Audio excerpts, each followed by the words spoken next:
Print, email, Facebook, Twitter. More Margaret River murder-suicide.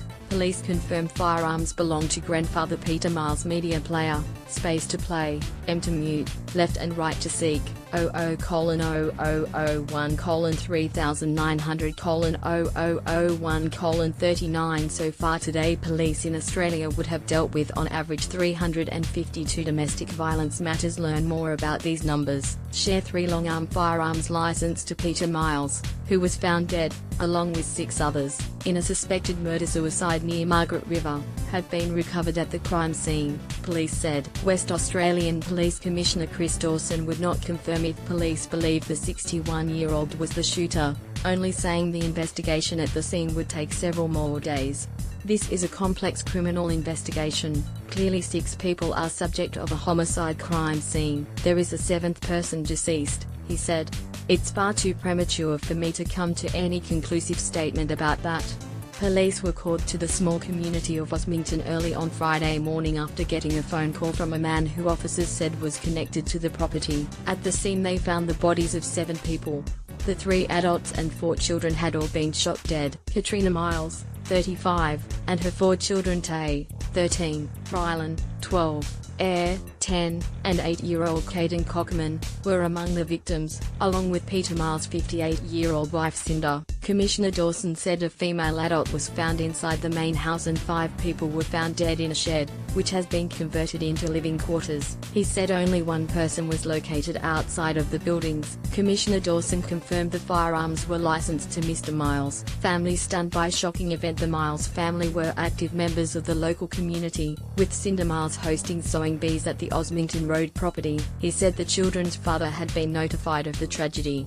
Police have spoken to the children's father. He's understandably grieving and we're providing as much support as we can, he said. Family members released a statement through police.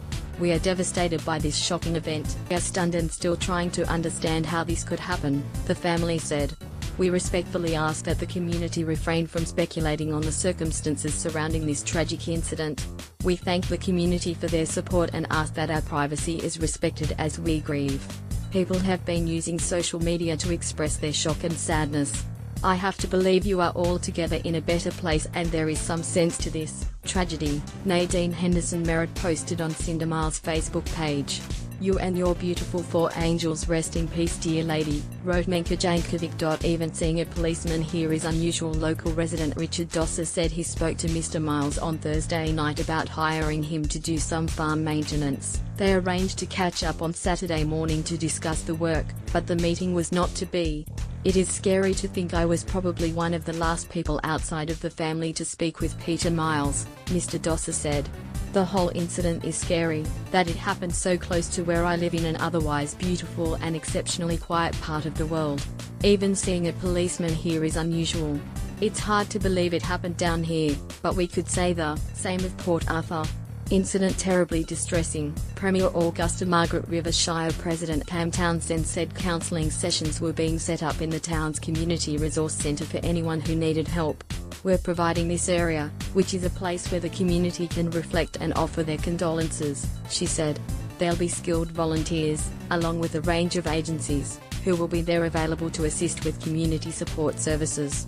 While police also made a number of services available to the officers dealing with the incident, the police chaplain has been supporting officers through what Commissioner Dawson described as one of the most confronting cases police have had to deal with. It is the worst mass shooting in Australia since the Port Arthur massacre in 1996, in which 35 people were killed and another 23 seriously injured by lone gunman Martin Bryant. While Premier Mark McGowan described the incident as shocking, 4 young children, a mother and a grandmother being killed in this way is just a terribly distressing and sad thing, and I think we all felt it keenly, he said. Print, email, Facebook, Twitter. More